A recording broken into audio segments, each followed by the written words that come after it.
반갑습니다. 락터 이재준입니다. 최근 들어서 날씨가 좀 많이 추워졌는데 곧 아마 춥고 나면 또 봄이 오겠죠. 그래서 조금만 더 추운 날씨 산모분들 건강하게 잘 지내시기 바랍니다.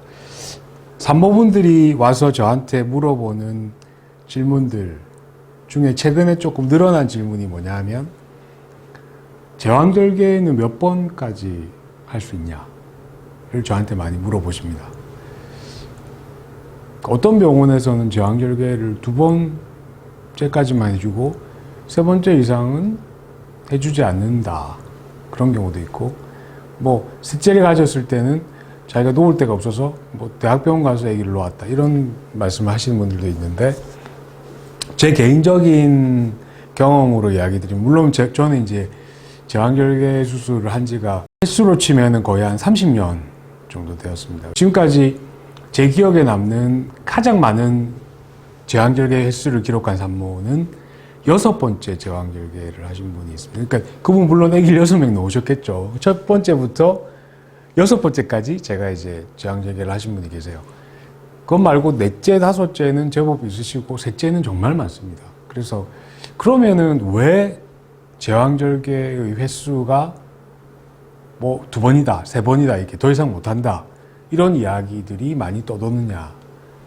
제일 많은 원인이 수술을 한번 하고 나면 생기는 유착 때문에 그렇습니다.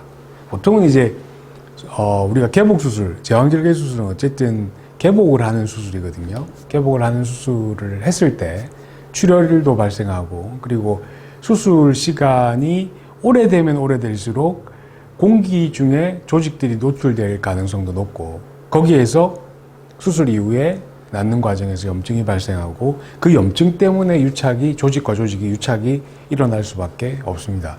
그래서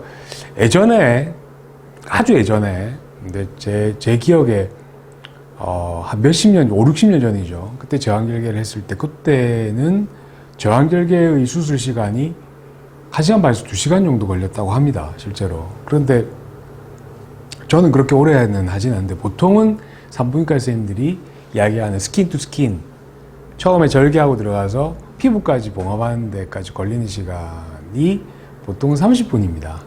그러니까 저 같은 경우는 조금 진짜 수월하게 수술이 진행이 잘 되고 빨리 끝난다 그러면 15분 만에 끝나는 경우도 있습니다. 그 정도로 굉장히 짧게 끝나죠. 그리고 최근 들어서는 제왕절개 횟수를 제한시킬 수 있는 가장 많은 원인, 유착을 방지할 수 있는 유착 방지제들이 많이 개발되어 있습니다.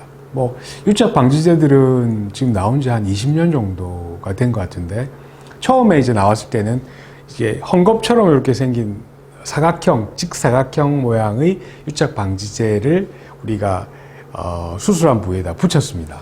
물론 배 앞쪽, 자궁 앞쪽으로 붙였는데, 이제 이게 문제점이 이제 피가 많이 나고 이러면 잘 떨어지고, 그리고 딱 붙어 있어야 되는데 잘 안 붙어지고 움직임에 따라서 이렇게 옆으로 흘러버리는 경우가 있거든요. 그래서 그것을 고정시키기 위해서 이렇게 봉합을 하거나 꼬매거나 이런 경우가 있었는데, 사실 꼬맨 그 자리 자체가 또 유착을 만들기 때문에 별로 좋진 않죠. 그래서 그 이후에 이제 겔 형식으로 되어 있는 것들, 그리고 뿌리는 형식, 스프레이 형식도 있고 등등, 액체 모양, 여러 가지 등등이 많이 나왔습니다. 그래서 최근 들어서는 산부인과 제왕절개 수술을 할 때 전체적인 금액 안에, 예전에는 유착 방지제가 포함되어 있지 않았었는데 요즘은 포괄수가제 안에도 유착 방지제를 넣어주는 상황으로 바뀌었기 때문에 사실 대부분의 산부인과 제왕절개 수술에 있어서 유착 방지제는 거의 100% 사용하신다고 생각하시면 됩니다. 그러면 과연 유착 방지가 정말 효과가 있느냐? 유착 방지제를 쓰고 난 이후에 제가 이제 쓰지 않았던 산모와 그 유착 방지제를 썼던 산모가 그 다음번 수술하러 왔을 때 또 제가 이제 수술을 하겠죠. 확연하게 차이가 나타납니다. 그래서 유착 방지제를 쓰신 분들이 확실히, 물론 이제 유착이 전혀 없는 건 아닌데 유착의 정도가 굉장히 낮아지고, 그리고 유착의 정도가 낮아지니까 유착 때문에 생긴 여러 가지 하복부 통증이라든지 소장 같은 경우가 서로 붙어 있으면 이게 소장 폐색 같은 것도 올 수 있거든요. 그리고 그 이외에 여러 가지 염증 반응들, 그런 것들이 굉장히 많이 줄었죠. 그래서 제왕절개 횟수, 가능한 횟수를 물어보시는 산모분들에게 저는 요즘 그렇게 이야기를 합니다. 아기를 만들어 먹으세요. 그게 3번째든지 4번째든지 6번째든지 7번째든지 어쨌든 간에 제가 수술을 해드리겠습니다. 그렇게 제가 보통을 이야기 드립니다. 그래서 제왕절개 횟수에 대한 그런 걱정 때문에 내가 그 횟수에 걸리지 않기 위해서 나는 3명, 4명을 놓고 싶은데 처음부터 제왕절개를 하면은 아무래도 그만큼을 아기를 놓지 못하기 때문에 이번에는 절대적으로 자연분만 해야 돼. 이렇게 생각하시는 그런 마음가짐을 가지신 분들이 있는데 그러실 필요는 저는 없다고 생각을 합니다. 오늘은 제왕절개의 가능한 횟수에 대해서 간단히 알아봤습니다. 락터의 의학사전을 좋아해 주시는 많은 구독자 여러분들께 감사 말씀드립니다. 그리고 처음으로 락터의 의학사전에 들어오신 분들 좋아요, 구독을 구걸하지는 않겠습니다.